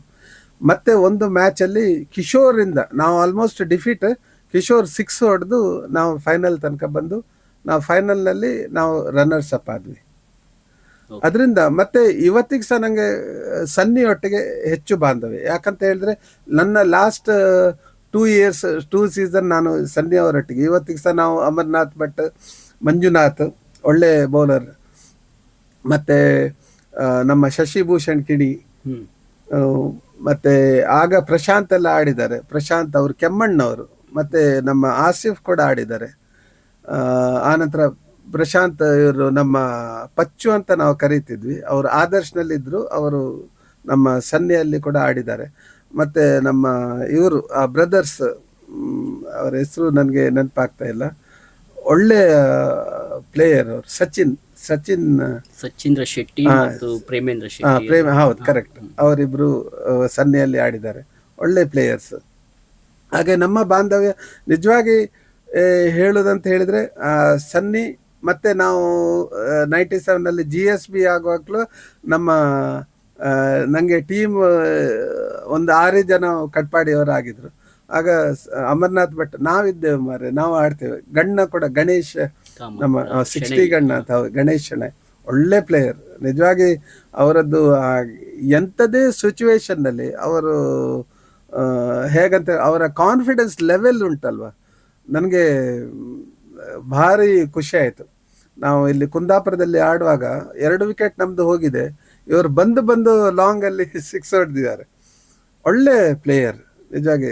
ಅವರ ಒಂದು ಈವನ್ ಅವರು ಆಲ್ರೌಂಡ್ರ್ ಒಳ್ಳೆಯದು, ಬೌಲಿಂಗ್ ಕೂಡ ಒಳ್ಳೆ ಹಾಕ್ತಿದ್ರು. ಮತ್ತು ಬ್ಯಾಟ್ಸ್ಮನ್ ಮಾತಾಡಲಿಕ್ಕಿಲ್ಲ ಹಾಗೆ. ಸರ್, ಈಗ ಕ್ರಿಕೆಟಲ್ಲಿ ನೋಡಿ, ಸೋಲು ಖಚಿತ ಎನ್ನುವ ಒಂದು ಸ್ಥಿತಿಗೆ ಬರ್ತದೆ ಕೆಲವೊಮ್ಮೆ. ಅಂತಹ ಸಂದರ್ಭದಲ್ಲಿ ಅದನ್ನು ಗೆಲುವಾಗಿ ಕನ್ವರ್ಟ್ ಮಾಡಿದ ಯಾವುದಾದ್ರೂ ಉದಾಹರಣೆಗಳಿದೆಯಾ? ಅದೇ ನಾನು ಅಂಥದ್ದು ಅಂತ ಹೇಳಿ ನಾನು ಹೇಳಲಿಕ್ಕಾಗೋದಿಲ್ಲ. ನಾನು ಅದೇ ಹೇಳಿದೆ ಅಲ್ವಾ, ನಮ್ಮದು ಆ ಕುಂದಾಪುರದಲ್ಲಿ ಅದೇ ಆ ಕಾಸ್ಮೋಬೆಟ್, ಇದು ನಮ್ಮ ಕಾಸ್ಮೋಬೆಲ್ಟಿನ್ ಕೋಟೇಶ್ವರ ಎಗೇನ್ಸ್ಟ್, ಅದು ತುಂಬ, ಯಾಕಂದರೆ ಅದು ವಿನ್ ಆಗುವಂಥ ಮ್ಯಾಚ್ ಅಲ್ಲ, ಅದು 92 ರನ್ ಅವರು ಹೊಡೆದಿದ್ದಾರೆ. ನಾವು ಚೇಸಿಂಗಲ್ಲಿ ನಾವು ವಿನ್ ಆಗಿದ್ದು. ಇನ್ನೊಂದು ನನಗೆ ನೆನಪಾಗ್ತದೆ, ಅದು ನಮ್ಮ ಸವಿನಯ ಸಾಸ್ತಾನ ಎಗೇನ್ಸ್ಟ್, ಅದು ನಾನು ಫಸ್ಟ್ ಟೂರ್ನಮೆಂಟ್ ಆದರ್ಶ್ಗೋಸ್ಕರ ಆಡುವಾಗ ಅಲ್ಲಿ ಹಾಗೆ ಆಯಿತು. ನಾವು 89 ರನ್ ಹೊಡೆದಿದ್ವಿ. 89 ರನ್ ಚೇಸಿಂಗಲ್ಲಿ ದೇವಾನಂದ್ ಅವರು ಚಾರ್ಟರ್ಡ್ ಅಕೌಂಟೆಂಟ್, ಅವರು ಒಂದು ಸೈಡ್ ಕೀಪ್ ಅಪ್ ಮಾಡಿ ಲಾಸ್ಟಿಗೆ ಅವರಿಗೆ 2 ರನ್ ಆಗಬೇಕು. ಆಗ ಅಕ್ಲಕ್ ಒಂದು ರನ್ಔಟ್ ಮಾಡಿ ನಾವು ವಿನ್ ಆಗಿದ್ವಿ. ಒಳ್ಳೆಯ ಮ್ಯಾಚ್ ಅದು. ಹಾಗೆ ಸರ್ ನೋಡಿ, ಪ್ರತಿಯೊಬ್ಬ ಆಟಗಾರನಿಗೂ ಕೂಡ ಒಂದು ವಿಶೇಷವಾದ ಮೈದಾನ ಅಂತ ಇರ್ತದೆ. ಹೌದು. ನಿಮ್ಗೆ ಅಂತ ಒಂದು ಯಾವ್ದಾದ್ರು ಮೈದಾನ ನಿಮ್ಮ ಫೇವರೇಟ್ ಗ್ರೌಂಡ್ ಆಗಿತ್ತಾ? Second home ground? ಖಂಡಿತ ನನಗೆ ಇದು ಅಜ್ಜರ್ಕಾಡ್ ಕ್ರಿಕೆಟ್ ಗ್ರೌಂಡ್. ಯಾವ ಕಾರಣಕ್ಕೆ? ಯಾಕಂದ್ರೆ ಅಲ್ಲಿ ಕ್ರೌಡ್ ಆಗ ತುಂಬ ಜನ ಬರ್ತಿದ್ರು. ಮತ್ತೆ ನಮ್ಮ ಭಂಡಾರ್ಕಾರ್ಸ್ ಕಾಲೇಜ್, ನಮ್ಮ ಕುಂದಾಪುರ, ನಿಜವಾಗಿ ಅಲ್ಲಿ ಸ್ಪಿರಿಟೆಡ್ ಕ್ರೌಡ್. ಅಲ್ಲಿ ಆಡುವಾಗ ಖಂಡಿತವಾಗಿ ನಮಗೆ ಅಂದರೆ ತುಂಬ ಖುಷಿ ಸಹ ಆಗ್ತಿತ್ತು, ಒಂದು ರೋಮಾಂಚನ ಅಲ್ಲಿ ಆಡೋದಂತ ಹೇಳಿದರೆ. ಮತ್ತು ಅಲ್ಲಿಯ ಸ್ಪಿರಿಟ್, ಅಲ್ಲಿ ಬಂದು ನಮಗೆ ಎನ್ಕರೇಜ್ ಮಾಡುವ ರೀತಿ. ಮತ್ತು ಆಗ ಹೇಗಂತ ಹೇಳಿದರೆ 20 ಓವರ್ ಮ್ಯಾಚ್ ಇರುವಾಗ 10 ಓವರ್ ಆದ ಕೂಡಲೇ ಡ್ರಿಂಕ್ಸ್ ಬ್ರೇಕ್ ಇತ್ತು. ನಾನು ಪ್ರತಿಯೊಂದು ಸರ್ತಿ ನಿಲ್ಲುವಾಗ ಅಲ್ಲಿ ಮೋಹನ್ ದಾಸ್ ಭಂಡಾರ್ಕರ್ ಅಂತ ಇದ್ರು, ಅವರು ಟಾರ್ಪೆಡೋಸ್ನವರು. ಅವ್ರು ಹೇಳುದು, ನೀನು ನಿಲ್ಲಬಾರೆ, ನೀನು ಲಾಸ್ಟ್ ತನಕ ನಿಲ್ಬೇಕು ಅಂತ ಹೇಳಿ. ಸೊ ಅಲ್ಲಿ ಸಪೋರ್ಟಿಂಗ್ ಇತ್ತು. ಈವನ್ ಬೈಂದೂರಿನಲ್ಲಿ ಕೂಡ ಕ್ರೌಡ್ ಮುಂಚೆ ಹೇಗಂತ ಹೇಳಿದ್ರೆ ಜನರು ನೋಡ್ಲಿಕ್ಕೆ ಬರ್ತಿದ್ರು. ಯಾಕಂತ ಹೇಳಿದ್ರೆ ಆಗ TV ಎಲ್ಲ ತುಂಬ ಕಡಿಮೆ. ಮತ್ತೆ ಅವರಿಗೆ ಎಂಟರ್ಟೈನ್ಮೆಂಟ್ ಹೇಳಿದ್ರೆ ಕ್ರಿಕೆಟ್. ಅದರಿಂದ ಅಲ್ಲಿ ಆಡೋದಂತೆ ನಾವು ಇಲ್ಲಿ ಸಾಗರದಲ್ಲೂ ನಾನು ಆ ಒಂದು ಫೀಲನ್ನು ಅನುಭವ ಮಾಡಿದ್ದೇನೆ. ಅಲ್ಲಿ ನಾವು ಹೋಗುವಾಗ ಎಲ್ಲ ರಣಜಿ ಕ್ರಿಕೆಟರ್ಸ್ ಥರ ನಮಗೆ ಇದು ಮಾಡ್ತಿದ್ರು, ಫುಲ್ ಕ್ರೌಡ್ ಮಧ್ಯದಲ್ಲಿ. ಅದು ನಿಜವಾಗಿ ಉಂಟಲ್ಲ, ಅಲ್ಲಿ ಕೂಡ ನಾನು ಫಸ್ಟ್ ನನಗೆ ಬ್ಲೂ ಸ್ಟಾರ್ನಲ್ಲಿ ಅಲ್ಲಿ ನಾವು ಚಕ್ರವರ್ತಿ ಅಗೇನ್ಸ್ಟ್ ಡಿಫೀಟ್, ಅಲ್ಲಿ ರನ್ನರ್ಸ್ ಅಪ್ ನಾವು ಫಸ್ಟ್ ಟೂರ್ನಮೆಂಟಲ್ಲಿ. ಹಾಗೆ. ಓಕೆ, ಈಗ ನೀವು ಆಡ್ತಾ ಇದ್ದ ಶೈಲಿ, ನಿಮ್ಮ ಆಟದ ಶೈಲಿಯನ್ನು ನೋಡಿ ಬೇರೆ ಯಾರಾದರೂ ನೀವು ಇವನ ಥರ ಆಡ್ತೀರಾ? ಯಾವುದಾದ್ರು ಪ್ರಸಿದ್ಧ ಆಟಗಾರನಿಗೆ ನಿಮ್ಮನ್ನು ಹೋಲಿಸಿದ್ದೀರಾ? ಖಂಡಿತ. ನನಗೆ ನಾನು ಆಡುವಾಗ ಕ್ರಿಕೆಟ್ ಕಮೆಂಟ್ರಿ, ಈಗ ನೀವು ಸಹ ಕ್ರಿಕೆಟ್ ಕಮೆಂಟ್ರಿ ಮಾಡ್ತಿದ್ರಿ, ಅವರು ಹೇಳ್ತಿದ್ರು ರಾಹುಲ್ ದ್ರಾವಿಡ್ ತರ ಅಂತ ಹೇಳಿ. ಬಟ್ ಅವರಿಗೂ ನನಗೂ ಅಜಗಜಾಂತರ ವ್ಯತ್ಯಾಸ. ಬಟ್ ಆಡ್ತಿದ್ದೆ ನಾನು. ನನಗೆ ನಿಜವಾಗಿ ಹೇಳ್ಬೇಕಂತ ಹೇಳಿದ್ರೆ ಆ ಟೈಮಲ್ಲಿ ಔಟ್ ಹೇಗೆ ಆಗೋದಂತ ಆಗ್ತಿತ್ತು. ಔಟ್ ಆದ್ರೆ ಬೇರೆಯವರು ಹೇಗೆ ಔಟ್ ಆಗ್ತಿದ್ರು ಅಂತ ಹೇಳಿ. ಸೊ ಇನ್ನಿಂಗ್ಸ್ ಬಿಲ್ಡಪ್ ಮಾಡ್ತಿದ್ದೆ ನಾನು. ಅಂದ್ರೆ ನಮ್ಗೆ ಟೈಮು ಇತ್ತು. ನಮ್ಗೆ ಅಂದ್ರೆ ಈಗಿನ ಹಾಗೆ 7 ಓವರ್ 8 ಓವರ್ ಪಂದ್ಯ ಅಲ್ಲ, ಇಲ್ಲ. 20 ಓವರ್ಸ್ ಅಲ್ಲಿ ನಮ್ಗೆ ಒಂದು 3-4 ಓವರ್ ಸೆಟ್ ಆಗ್ಲಿಕ್ಕೆ ಟೈಮ್ ಸಿಕ್ತಿತ್ತು, ಬಾಲ್ ಮಿಡ್ಲಿಂಗ್ ಎಲ್ಲ ಮಾಡ್ಲಿಕ್ಕೆ. ಸೊ ಆ ನಂತರ ನಾವು ಬೇಕಾದಷ್ಟು ರನ್ ಮಾಡ್ಲಿಕ್ಕೆ ಆಗ್ತಿತ್ತು. ಬಟ್ ಈಗಿನ ಜನರೇಷನ್ಗೆ ಆ ಒಂದು ಚಾನ್ಸಸ್ ಇಲ್ಲ ಅಂತ ಹೇಳಿ. ಈಗ 80-90ರ ದಶಕದ ಆ ಒಂದು ಕ್ರಿಕೆಟ್ ಮತ್ತು ಈಗಿನ ಕ್ರಿಕೆಟ್ಗೆ ಹೋಲಿಸಿದ್ರೆ ಯಾವ ರೀತಿಯ ವ್ಯತ್ಯಾಸಗಳು ನಿಮಗೆ ಕಾಣಿಸ್ತದೆ? ಅದೇ ನಾನು ಹೇಳಿದಲ್ವ, ಆಗ ನಮ್ಗೆ ಹೇಗಂತ ಹೇಳಿದ್ರೆ 20 ಓವರ್ನ ಕ್ರಿಕೆಟ್ ಇತ್ತು, 15 ಓವರ್ ಕ್ರಿಕೆಟ್ ಇತ್ತು, ಮತ್ತೆ ಇನ್ನಿಂಗ್ಸ್ ಅದೇ 2 ಇನ್ನಿಂಗ್ಸ್ 20 ಓವರ್ಸ್ನದ್ದು, ಮತ್ತೆ 25 ಓವರ್ಸ್ನದ್ದು ಇನ್ನಿಂಗ್ಸ್. ಸೆಮಿಫೈನಲ್ ಅಲ್ಲಿ ಕುಂದಾಪುರದಲ್ಲಿ 25 ಓವರ್ಸ್ ಮ್ಯಾಚ್ ಇತ್ತು. ಬಟ್ ಈಗಿನ ಜನರೇಷನ್ಗೆ ಹೇಗಂತ ಹೇಳಿದ್ರೆ 10 ಓವರ್ಸೇ ಸಿಗೋದು ಕಡಿಮೆ ಅಂತ ನಾನು ನೋಡಿದ ಲೆಕ್ಕದಲ್ಲಿ. 8 ಓವರ್ 6 ಓವರ್ ತುಂಬ ಕಷ್ಟ. ಮತ್ತೆ ಆಗ ಪ್ರೈಸ್ ಮನಿ ಅಂತ ಏನು ಇರಲಿಲ್ಲ, ತುಂಬ ಕಮ್ಮಿ. ಟ್ರೋಫಿ ಅಂತ ಹೇಳಿದರೆ ನಮಗೆ ಅದೊಂದು ದೊಡ್ಡ ವಿಷಯ. ಮತ್ತೆ ಈಗ ಹೇಳಿದರೆ ಕಮರ್ಷಿಯಲ್ ಆಗಿದೆ, ಕ್ರಿಕೆಟ್ ಕೂಡ ತುಂಬ ಶಾರ್ಟನ್ ಆಗಿದೆ. ಅದರಿಂದ ನನಗೆ ಗೊತ್ತಿದ್ದ ಹಾಗೆ ಈಗಿನ ಕ್ರಿಕೆಟ್ ನಾನು ಹೆಚ್ಚು ಲೈಕ್ ಮಾಡೋದಿಲ್ಲ. ಯಾಕಂತ ಹೇಳಿದ್ರೆ ಅವಕಾಶ ಕೂಡ ಕಡಿಮೆ, ಮತ್ತೆ ಬೇರೆ ಬೇರೆ ಸ್ವಿಚ್ ಇಟ್ ಅಂತೆ, ಬೇರೆ ಬೇರೆ ಟೈಪ್ ಇಟ್ ಎಲ್ಲ ಆಗಿದೆ. ನಿಜವಾಗಿ ಟೆಕ್ನಿಕಲ್ ಕ್ರಿಕೆಟ್ ತುಂಬ ಕಡಿಮೆ ಈಗ ನೋಡ್ಲಿಕ್ಕೆ ಸಿಗುವಂಥದ್ದು. ಬಟ್ ನಮ್ಮ ಟೈಮಲ್ಲಿ ನಾವು ಒಂದು ಗೋಲ್ಡನ್ ಡೇಸ್ ಆಫ್ ಕ್ರಿಕೆಟ್, ನಾನು ಖಂಡಿತ ಹೇಳ್ತೇನೆ, ನಾವು ಲಕ್ಕಿ ಆಕ್ಚುಲಿ ಅಂತ ಒಂದು ಕ್ರಿಕೆಟ್. ಆ ಕಾಲದಲ್ಲಿ ನೋಡಿ, ಸೌಲಭ್ಯಗಳು ಕಡಿಮೆ ಇದ್ರೂ ಕೂಡ ಉತ್ಸಾಹ ಹೇಗಿತ್ತು ನೋಡಿ. ನಾನು ಅದೇ ಹೇಳಿದೆಲ್ಲ, ಆ ಪ್ಯಾಷನ್ ಇದೆ ಅಲ್ವಾ ಕ್ರಿಕೆಟ್ನದ್ದು. ಆಗ ಇದು ನೆಗ್ಲಿಜಿಬಲ್, ಯಾವುದು ಹಣದ್ದು ಇಲ್ವೇ ಇಲ್ಲ, ಕಾನ್ಸೆಪ್ಟೇ ಇಲ್ಲ. ಆಡುವಂಥದ್ದೇ ಮುಖ್ಯ, ಗೌರವಕ್ಕಾಗಿ ಆಡ್ತಾ ಇದ್ರು ಅಷ್ಟೇ. ಮತ್ತೆ ಆ ಡಿಗ್ನಿಟಿ ಉಂಟಲ್ಲ, ಆ ಡಿಗ್ನಿಫೈಡ್ ಕ್ರಿಕೆಟ್ ಇತ್ತು, ತುಂಬ ಕಡಿಮೆ. ಈಗ ನಾನು ತುಂಬ 30 ಯಾರ್ಡ್ಸ್ ಕ್ರಿಕೆಟ್ ಎಲ್ಲ ಬಂದ ನಂತರ ನಾನು ಅದನ್ನು ದೂರದಿಲ್ಲ, ಯಾಕಂದ್ರೆ ನಾನು 30 ಯಾರ್ಡ್ಸ್ ಆಡಿದ್ದೇನೆ. ನಾನು 30 ಯಾರ್ಡ್ಸ್ ಅಲ್ಲಿ ಆಡಿ ಅದರಲ್ಲಿ ತುಂಬ ಮ್ಯಾನ್ ಆಫ್ ದ ಮ್ಯಾಚ್ ಎಲ್ಲ ಸಿಕ್ಕಿದೆ. ನಾವು ಫಸ್ಟಿಗೆ ಇರುವಾಗ ಸಾಧಾರಣ ಕರೆಕ್ಟ್ ಇತ್ತು, ಮತ್ತೆ ಮತ್ತೆ ಅದು ಲಗೋರಿ ಕ್ರಿಕೆಟ್ ಆಯಿತು. ನನಗೆ ಇವತ್ತಿಗೆ ಸಹ ನಮ್ಮ ರವೀಂದ್ರ ಶಾನ್ಭೋಗ್, ನಿಮಗೆ ಇತರ ನಮ್ಮ ಅವರು ಕನ್ಸ್ಯೂಮರ್ ಫಾರಮ್ನವರು, ಅವರು ಒಳ್ಳೆ ಕ್ರಿಕೆಟ್ ಆಡ್ತಿದ್ರು ಆ್ಯಕ್ಚುಲಿ. ಅವರು ಮಾತ್ರ ಮತ್ತೆ ಮತ್ತೆ ಟೆನ್ನಿಸ್ ಬಾಲ್ ಕ್ರಿಕೆಟನ್ನು ಹೆಚ್ಚು ಇದು ಮಾಡಲಿಲ್ಲ, ಅವರು ಸೀಸನ್ ಬಾಲ್ ಕ್ರಿಕೆಟ್ ಆಡಬೇಕಂತ ಹೇಳಿದರು. ಆದರೂ ನಾನು ಕಾಲೇಜ್ ಆದ ನಂತರ ಪೂರ್ಣ PPCಯಲ್ಲಿ ನಾನು ಕಾಲೇಜ್ ಟೀಮಲ್ಲಿದ್ದೆ. ಆದ ನಂತರ ನಾನು UCAದಲ್ಲಿ ಒಂದು ವರ್ಷ ಆಡಿದ್ದೇನೆ. ಮತ್ತು ನಮಗೆ ಪ್ರಾಕ್ಟೀಸ್ ಎಲ್ಲ ಮಾಡ್ಲಿಕ್ಕೆ ಕಷ್ಟ ಅಂತ ಹೇಳಿ ನಾನು ಮತ್ತೆ ಸರ್ ಹತ್ರ ಹೇಳಿದೆ, ನಮಗೇನು ಕ್ಯಾರಿಯರ್ ಬಿಲ್ಡಪ್ ಮಾಡ್ಲಿಕ್ಕೆ ಆಗೋದಿಲ್ಲ, ಹೇಗೂ ಟೈಮ್ ಪಾಸ್ ಕ್ರಿಕೆಟ್ ಆಡೋದು. ಜಗದೀಶ್, ನಾನು ಟೆನ್ನಿಸ್ ಬಾಲ್ ಕ್ರಿಕೆಟನ್ನು ಹೆಚ್ಚು ಇದು ಮಾಡೋದಿಲ್ಲ ಹೇಳಿದ್ರು ಅವರು. ಬಟ್ ನಮ್ಮದಲ್ಲಿ ಕಟ್ಪಾಡಿಯಲ್ಲಿ ಟೂರ್ನಮೆಂಟ್ ಆಗುವಾಗ ನಾನು ಅವರಿಗೆ ಗೆಸ್ಟ್ ಆಗಿ ಕರೆದಿದ್ದೆ. ನಾನು ಇಲ್ಲ, ನಾನು ಬರೋದಿಲ್ಲ, ಬಟ್ ನೀನು ಹೇಳಿದ್ದಕ್ಕೆ ನಾನು ಬರ್ತೇನೆ ಅಂತ ಹೇಳಿ ಅವ್ರು ಬಂದಿದ್ರು. ಅವ್ರ ಸ್ಪೀಚಲ್ಲಿ ಒಂದು ವಿಷಯ ಹೇಳಿದರು, ಖಂಡಿತವಾಗಿ ಕ್ರಿಕೆಟ್ ಈಗ ಅಧೋಗತಿಯಲ್ಲಿ ಹೋಗ್ತಾ ಇದೆ, ಅದು ಕೋರ್ದಟ್ಟ ಕ್ರಿಕೆಟ್ ಆಗ್ತದೆ ಅಂತೇಳಿ. ಈಗಿನ ತುಂಬ ಕ್ರಿಕೆಟ್ ಮ್ಯಾಚಸ್ ಎಲ್ಲ ನೋಡುವಾಗ ಅದು ಆ ಲೆವೆಲ್ಗೆ ಬಂದಿದೆ. ಅದು ಕೂಡ ಎಸ್ಪೆಷಲಿ 30 ಯಾರ್ಡ್ಸ್ ಕ್ರಿಕೆಟ್ ಇದೆಯಲ್ವಾ, ಅದು 30 ಯಾರ್ಡ್ಸ್ ಕ್ರಿಕೆಟ್ ಅಂತ ನಾನು ಹೇಳ್ತೇನೆ. ಯಾಕಂತ ಹೇಳಿದ್ರೆ ಅಲ್ಲಿ ತುಂಬ ಈಗಿನ ಯಂಗ್ಸ್ಟರ್ಸ್ ನೋಡೋಕೆ ಬಿಸಾಡುದೆ. ಅವರು ಆ್ಯಕ್ಚುಲಿ ಬೌಲಿಂಗ್ನಲ್ಲಿ ಇರುವ ಆ ವೆರೈಟಿ ಇದೆ ಅಲ್ವಾ, ಥ್ರೋದಲ್ಲಿ ಎಲ್ಲಿದೆ ಅಲ್ವಾ, ನೀವು ಗಮನಿಸುವ ಹಾಗೆ ಆ್ಯಕ್ಚುಲಿ ಬೌಲಿಂಗ್ನಲ್ಲಿ ಎಷ್ಟು ವೇರಿಯೇಷನ್ ಮಾಡಲಿಕ್ಕೆ ಆಗ್ತದೆ. ಇವತ್ತು ಕೂಡ ಅದು ಯಂಗ್ಸ್ಟರ್ಸ್ ಈಗಿನ ಮ್ಯಾಚಸ್ ಎಲ್ಲ ನೋಡ್ಬೋದು, ಯಾವ ರೀತಿ ಬೌಲಿಂಗ್ ಬೇರೆ ಬೇರೆ. ಈಗ ಒನ್ ಡೇ ಮ್ಯಾಚ್ ಇರ್ಬೋದು, ಈ IPL ಮ್ಯಾಚ್ ಇರ್ಬೋದು, ಅಲ್ಲಿ ನೋಡುವಾಗ ಆ ಬೌಲಿಂಗನ್ನು ಯಾಕೆ ನಮ್ಮ ಇಲ್ಲಿ ಟೆನ್ನಿಸ್ ಬಾಲ್ ಕ್ರಿಕೆಟ್ ಆಡುವಾಗ ಥ್ರೋ ಮಾಡ್ತಾರೆ ಅಂತ ಹೇಳಿ ನನಗೆ ಅರ್ಥ ಆಗೋದಿಲ್ಲ ಆ್ಯಕ್ಚುಲಿ. ನಿಜವಾಗಿ ಅದರಲ್ಲಿರುವ ಆ ವೇರಿಯೇಷನ್ಸ್ ಮಾಡಲಿಕ್ಕೆ ಆಗ್ತದೆ ನಮ್ಮ ಬೌಲಿಂಗಲ್ಲಿ, ಬಟ್ ಥ್ರೋದಲ್ಲಿ ಎಲ್ಲಿ ವೇರಿಯೇಷನ್ ಆಗುತ್ತೆ? ಜಗದೀಶ್ ಕಾಮತ್ ಅವರು IPL ಕೂಡ ನೋಡ್ತೀರಿ. ಖಂಡಿತ. ಯಾವ ಈ ಬಾರಿ RCB ಎರಡನೇ ಬಾರಿ ಕಪ್ ಗೆದ್ದಿದೆ. ಹೌದೌದು. ಸೊ ಏನ್ ಹೇಳಲಿಕ್ಕೆ ಬಯಸ್ತೀರಾ? ಖಂಡಿತ. ನೋಡಿ, RCBಯ ಆ ಒಂದು RCB ಹೇಳಿದ ಕೂಡಲೇ ವಿರಾಟ್ ಕೊಹ್ಲಿ ಅವರು ಸ್ಟಾರ್ಟಿಂಗ್ನಿಂದಲೂ ಒಂದು 18 ಸೀಸನ್ನಿಂದಲೂ ಅವರಿದ್ದರು. ಅವರ ಇವತ್ತಿಗೂ ಸಹ ಅವರು ಆ ಕೀಪ್ ಅಪ್ ಮಾಡಿದ ರೀತಿ, ಅವರದ ಫಿಸಿಕಲ್ ಫಿಟ್ನೆಸ್ ಇರ್ಬೋದು, ಅವರು ಆಡುವ ರೀತಿ, ಅವರು ಆ್ಯಕ್ಚುಲಿ 2-3 ರನ್ ಈಗ ಸಹ ಓಡ್ತಾರೆ, ಮತ್ತು ಬೌಂಡ್ರಿ ಲೈನ್ನಲ್ಲಿ ಫುಲ್ ಇದು ಮಾಡ್ತಾರೆ. ಅದನ್ನೆಲ್ಲ ನಮ್ಮ ಯಂಗ್ಸ್ಟರ್ಸ್ ವಾಚ್ ಮಾಡ್ಬೇಕು ಹೇಳೋದು. ಯಾಕಂತ ಹೇಳಿದ್ರೆ ನನ್ನ ಮಗನಿಗೂ ಹೇಳ್ತೇನೆ ನಾನು, ವಿರಾಟ್ ಕೊಹ್ಲಿ ಅವರದ್ದು, ವಿರಾಟ್ ಕೊಹ್ಲಿಯ ಫ್ಯಾನ್ ನನ್ನ ಮಗ. ನಾನು ಹೇಳಿದ್ದು ವಿರಾಟ್ ಕೊಹ್ಲಿ ಫ್ಯಾನ್ ಮಾತ್ರ ಆಗುದಲ್ಲ, ಅವರು ಆ ರೀತಿ ಮೇಲೆ ಬರಬೇಕಾದ್ರೆ ಏನೇನು ಪರಿಶ್ರಮ ಅವರು ತೊಟ್ಟಿದ್ದಾರೆ ಅದನ್ನೆಲ್ಲ ನೀನು ಗಮನಿಸಬೇಕು. ಅವರ ಡಿಸಿಪ್ಲಿನ್ ಆಗಿ, ಆ ಡೆಡಿಕೇಶನ್ ಆಗಲಿ, ಅವರ ಕೀಪ್ ಅಪ್ ಮಾಡುವ ರೀತಿ, ಆ ಫಿಟ್ನೆಸ್, ಅದನ್ನೆಲ್ಲ ನೋಡಬೇಕು. ಖಾಲಿ ವಿರಾಟ್ ಕೊಹ್ಲಿ ಅಂತ ಹೇಳಿದರೆ ಅದು ಪ್ರಯೋಜನ ಇಲ್ಲ.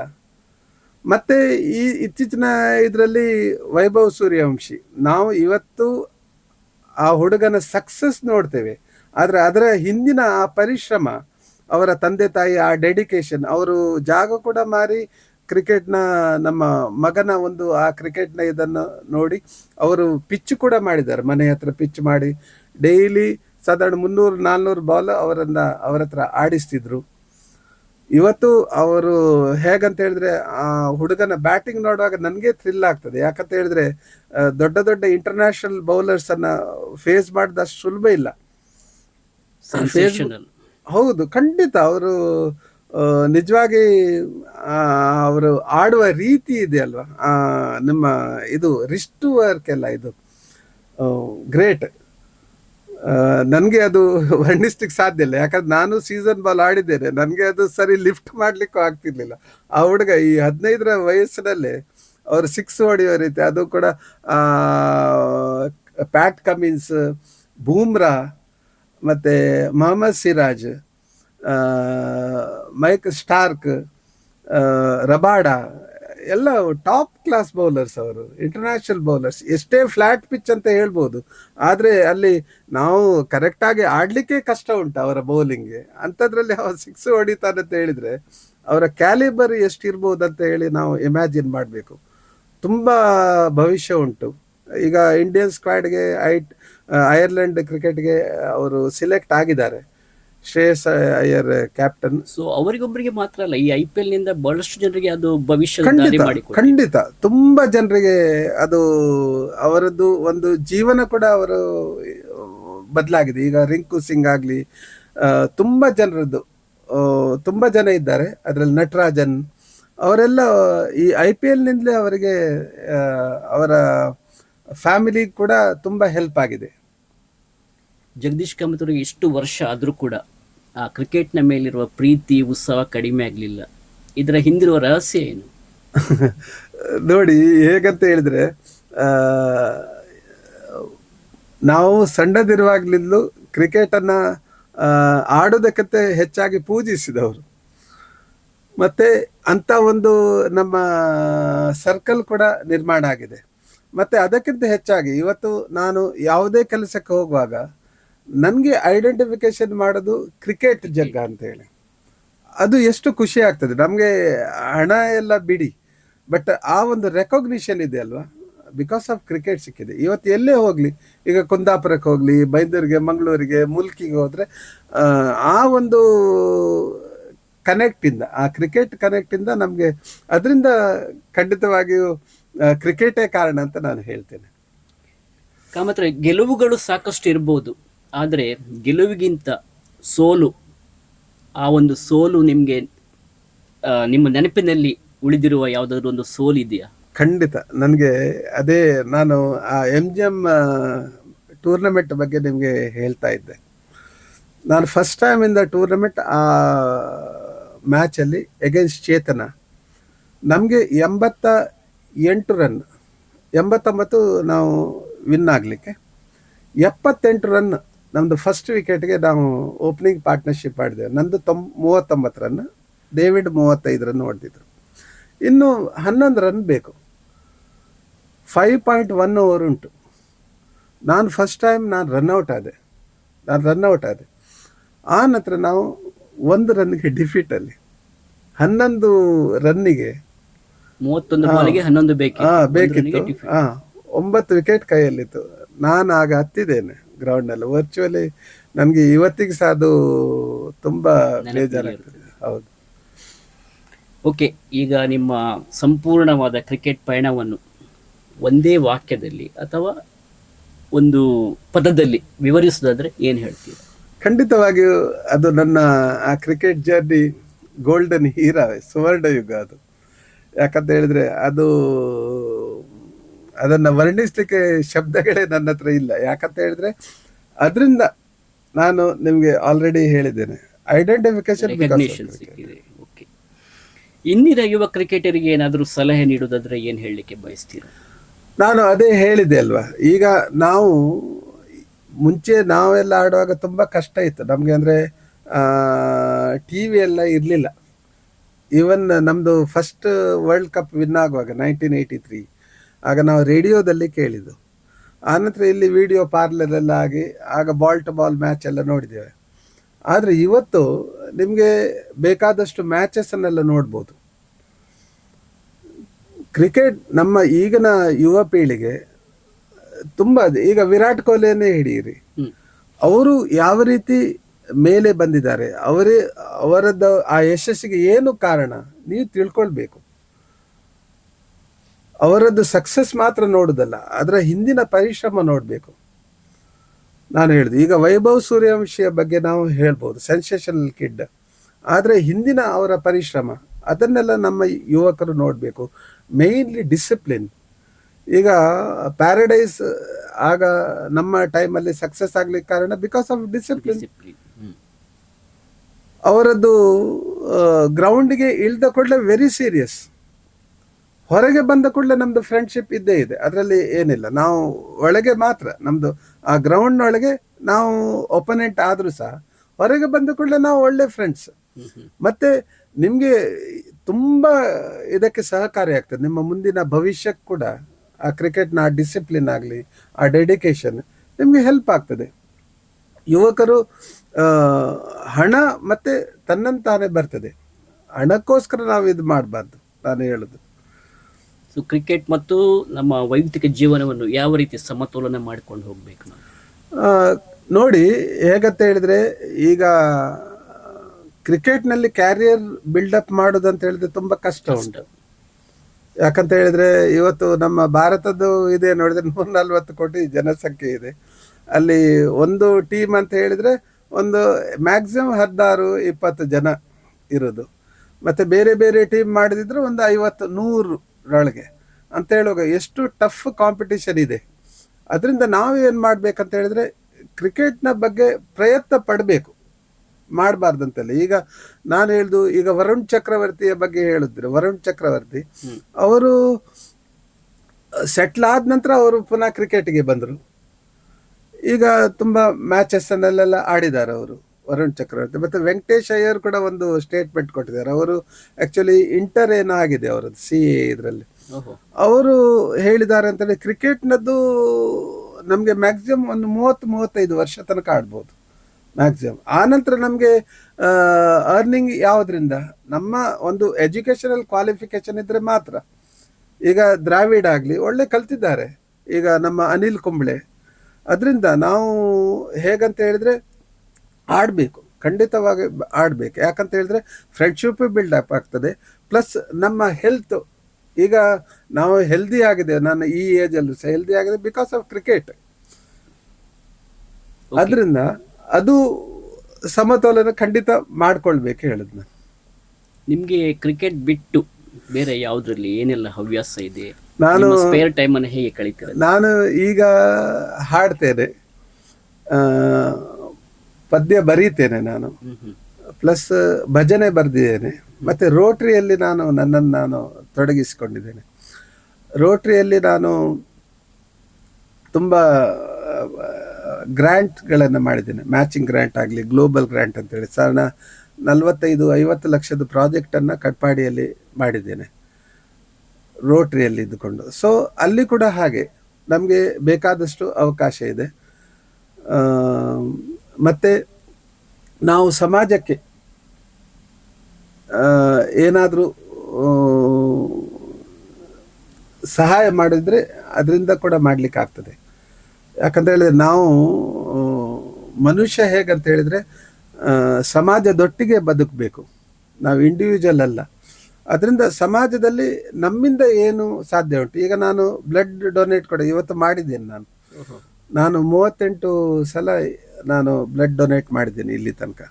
ಈಗ ನನ್ನ ಮಗನಿಗೂ ಸಹ ನಾನು 2ನೇ ಸರ್ತಿ ಮೊನ್ನೆ ಸ್ಟಾರ್ಟ್ ಮಾಡಿ, ಅವನ 18 ವರ್ಷ ಆಯ್ತಂತೆ. ಸೊ ಅವನಿಗೆ ಕೂಡ ಹೇಳಿದ್ದೇನೆ ಬ್ಲಡ್ ಡೊನೇಟ್ ಮಾಡಬೇಕು ರೆಗ್ಯುಲರ್ಲಿ. ಸೊ ಅಂಥದ್ದೆಲ್ಲ ಮಾಡುವಾಗ ನಮಗೆ ಹೇಗಂತ ಹೇಳಿದರೆ ಎಲ್ಲವೂ ಹಣದಿಂದಲೇ ಅಂತ ಅಲ್ಲ, ನಾವು ಇಂಥ ಒಂದು ಕೆಲಸ ಎಲ್ಲ ಮಾಡೋದ್ರಿಂದ ಮತ್ತು ನಮ್ಮ ಅನುಭವ. ಈಗ ನಾನು ಟ್ಯಾಕ್ಸ್ ಕನ್ಸಲ್ಟೆಂಟ್, ಅದರಲ್ಲಿ ಯಾರಾದರೂ ಬರ್ತಾರೆ, ಅವರಿಗೆ ಕೂಡ ನಾವು ಹಂಚಿಕೊಂಡು ನಾವು ಮಾಡ್ಬೋದು. ಸೊ ನಾವು ಸಮಾಜಮುಖಿಯಾಗಿ ಬದುಕಬೇಕಂತ ನಾನು ಹೇಳ್ತೇನೆ.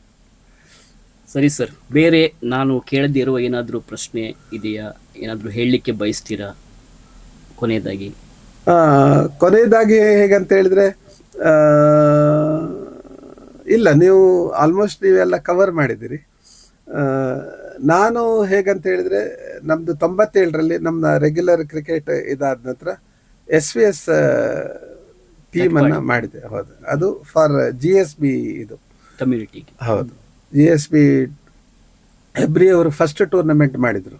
ಅದರಲ್ಲಿ ನಾವು 5ಕ್ಕೆ 5 ಟ್ರೋಫಿಯನ್ನು ನಾವು ಹೊಡೆದು ಫಸ್ಟಿಗೆ, ಅದು ರೆಕಾರ್ಡ್. ಅದು ಒಟ್ಟಿಗೆ 10 ಟ್ರೋಫಿ. ಅದರಲ್ಲಿ ನಮ್ಮ ತುಂಬ ಜನ ಆಟಗಾರರು, ಯಾಕಂತ ಹೇಳಿದರೆ ಈ ಒಂದು ಫಸ್ಟಿಗೆ ನಮಗೆ ಬೂಸ್ಟಪ್ ಮಾಡಿದ್ದು ಅಮರ್ನಾಥ್ ನಮ್ಮ ಸನ್ನಿ ಅವರು. ಆನಂತರ ನನ್ನ ಚಿಕ್ಕಪ್ಪನ ಮಗ ಮಾಧವ್ ಕಾಮತ್ ಅಂತ ಇದ್ರು, ಒಳ್ಳೆ ಬೌಲರ್, ನೀವು ನೋಡಿರ್ಬೋದು, ಒಳ್ಳೆ ಬ್ಯಾಟ್ಸ್ಮನ್, ಆಲ್ರೌಂಡರ್ ಕೂಡ. ಅವರು ತುಂಬ ಮ್ಯಾಚಲ್ಲಿ ನಮಗೆ ವಿನ್ ಮಾಡಿ ಕೊಟ್ಟಿದ್ದಾರೆ.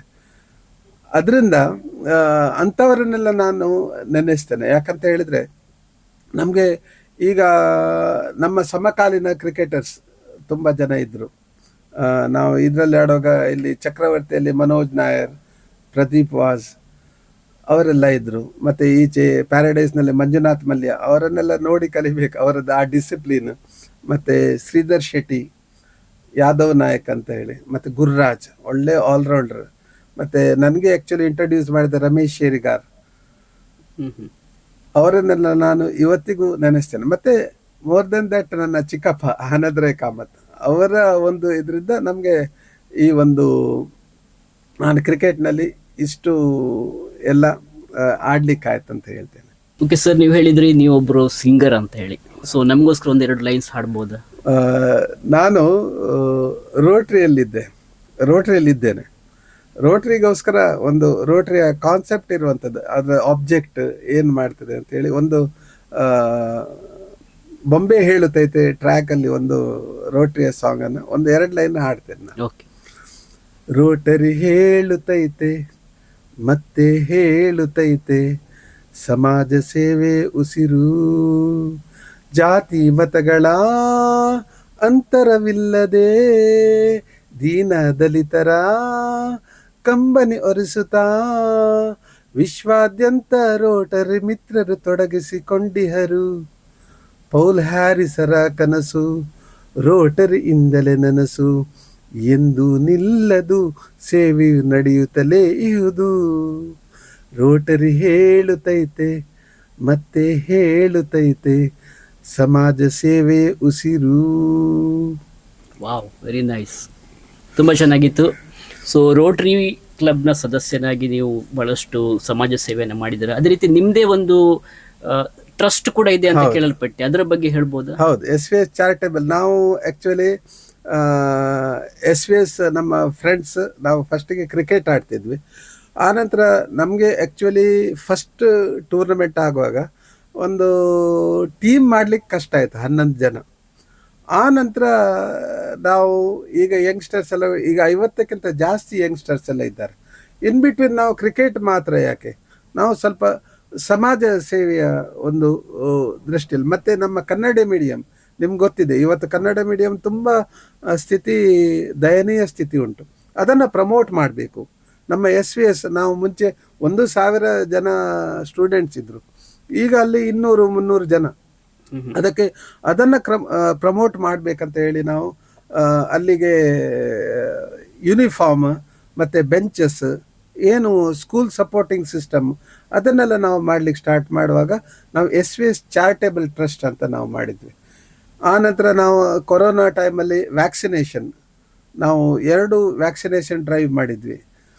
ಆನಂತರ ನಾವು ಈಗ ರೆಗ್ಯುಲರ್ ಆಗಿ 5 ವರ್ಷದಿಂದ ನಾವು ಈಗ ಬ್ಲಡ್ ಡೊನೇಷನ್ ಕ್ಯಾಂಪ್ ಮತ್ತು ಐ ಚೆಕಪ್ ಕ್ಯಾಂಪ್ ಮತ್ತು ನಾವು ಯೂನಿಫಾರ್ಮ್ ಡಿಸ್ಟ್ರಿಬ್ಯೂಷನ್ ಇದೆಲ್ಲ ನಾವು ಮಾಡ್ತಾ ಇದ್ವಿ. ಈಗ ಅದು SVS ಚಾರಿಟೇಬಲ್. ಮತ್ತು ನಾವು ದೇವಸ್ಥಾನದ್ದು ಏನೇ ಕೆಲಸ ಇದ್ರೆ ಅದು ಲೈವ್ ಕೂಡ ನಾವು ಮಾಡ್ತಾ ಇದ್ವಿ. ನಮ್ಮ ಬ್ರಹ್ಮರಥೋತ್ಸವದ ಟೈಮಲ್ಲಿ ಲೈವ್ ಕೂಡ ಈಗ 4-5 ವರ್ಷದಿಂದ, ಅದು ದೇಶ ವಿದೇಶದಲ್ಲಿರುವ ನಮ್ಮ ಕಟ್ಪಾಡಿ ಕಮ್ಯುನಿಟಿಯದ್ದು, ನಮ್ಮ GSB ಕಮ್ಯುನಿಟಿಯದ್ದು ತುಂಬ ಜನರಿಗೆ ಭಾರಿ ಖುಷಿ ಆಗ್ತಾ ಉಂಟು. ಅಂದರೆ ಅವರು ಅಲ್ಲಿ ಕುತ್ಕೊಂಡು ಇಲ್ಲಿ ಅದು ನೋಡ್ಲಿಕ್ಕೆ ಆಗ್ತದೆ ಬ್ರಹ್ಮರಥ. ಇಲ್ಲದಿದ್ರೆ ಪಾಪ ತುಂಬ ಜನರಿಗೆ ಕಷ್ಟ ಆ ಟೈಮಲ್ಲಿ ಬರಲಿಕ್ಕೆ.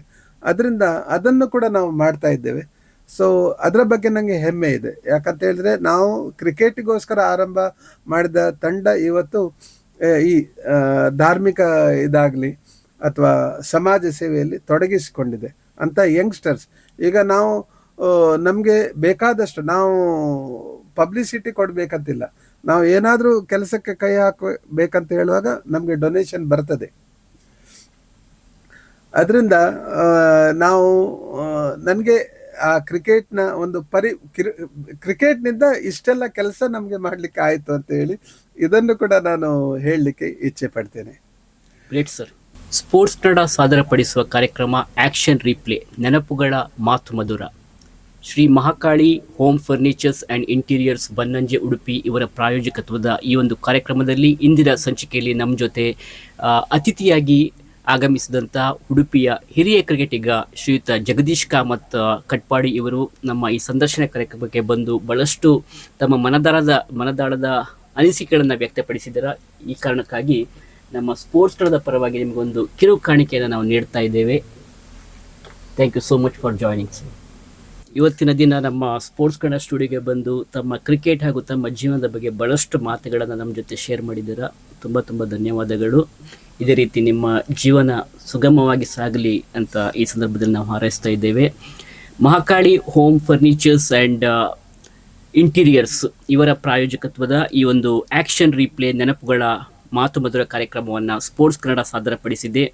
ಇನ್ನೊಮ್ಮೆ ಮುಂದಿನ ದಿನಗಳಲ್ಲಿ ಮತ್ತೋರ್ವ ವಿಶೇಷ ಅತಿಥಿಯೊಂದಿಗೆ ಮತ್ತೆ ಭೇಟಿಯಾಗೋಣ. ನಮಸ್ಕಾರ. ನಮಸ್ಕಾರ. ನನಗೂ ಖುಷಿ ಆಯಿತು. ಯಾಕಂತ ಹೇಳಿದ್ರೆ ನನಗೆ ರೆಕಗ್ನೈಸ್ ಮಾಡಿ ಇವತ್ತು ನೀವು ನನಗೆ ಕರೆದಿದ್ದೀರಿ. ನಿಮಗೂ ಮತ್ತು ರಾಮಕೃಷ್ಣ ಆಚಾರ್ಯ ಅವರಿಗೂ ನಾನು ಧನ್ಯವಾದಗಳನ್ನು ಅರ್ಪಿಸ್ತೇನೆ. Thank you so much. Thank you sir.